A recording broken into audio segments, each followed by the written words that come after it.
Assalamualaikum warahmatullahi wabarakatuh.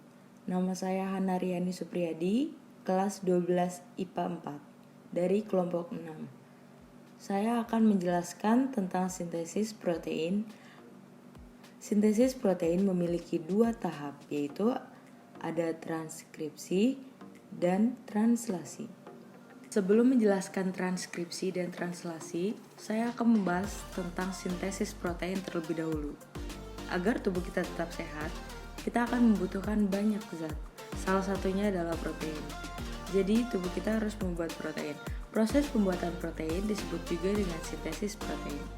Dan juga, sintesis protein itu sangat penting sebagai pembentukan enzim, transportasi zat, berperan juga untuk sistem kekebalan tubuh.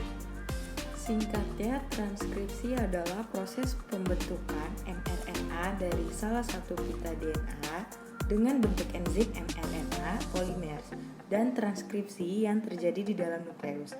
mRNA bertugas membawa pesan DNA untuk memilih polipeptida yang sesuai dalam sintesis protein. Lalu ada 3 tahapan yang terjadi pada transkripsi, yaitu yang pertama, RNA polimers melekat pada molekul DNA sehingga menyebabkan sebagian dari double helix membuka.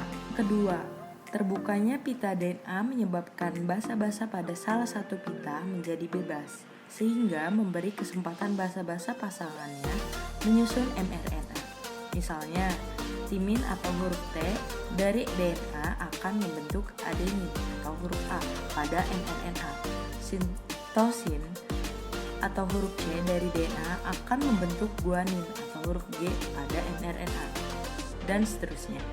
Jumlah mRNA yang dihasilkan pada transkripsi bisa melebihi jumlah DNA karena enzim polimers bergerak sepanjang pita DNA model.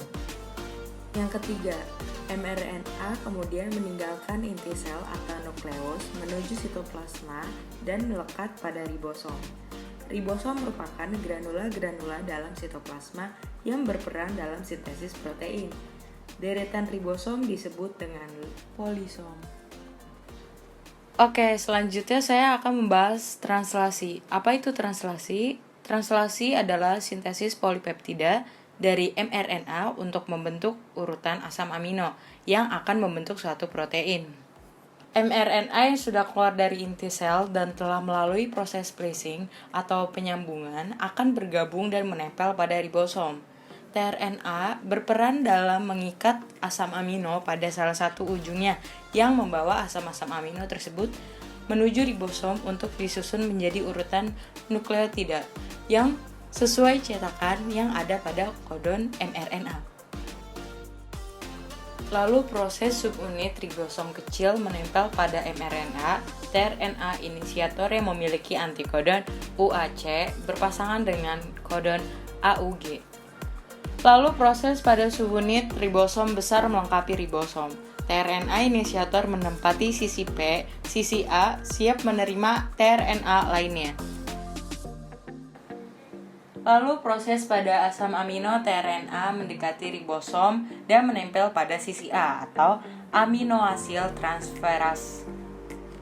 Lalu proses pada kehadiran asam amino tRNA mengikat kodon pada ribosom.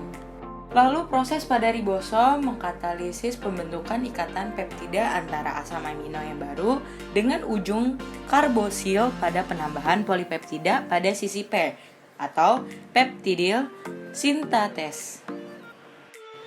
Lalu proses tRNA ditranslokasikan ke ujung ribosom bergerak bersama-sama mRNA. Lalu tRNA yang tadinya berada pada ujung ribosom bergerak keluar bersama mRNA melalui ribosom. Lalu proses ribosom mencapai kodon terminasi pada utas mRNA. Lalu proses polipeptida lepas dari ribosom, dan yang terakhir proses 2 unit ribosom dan komponen lainnya terpisah-pisah.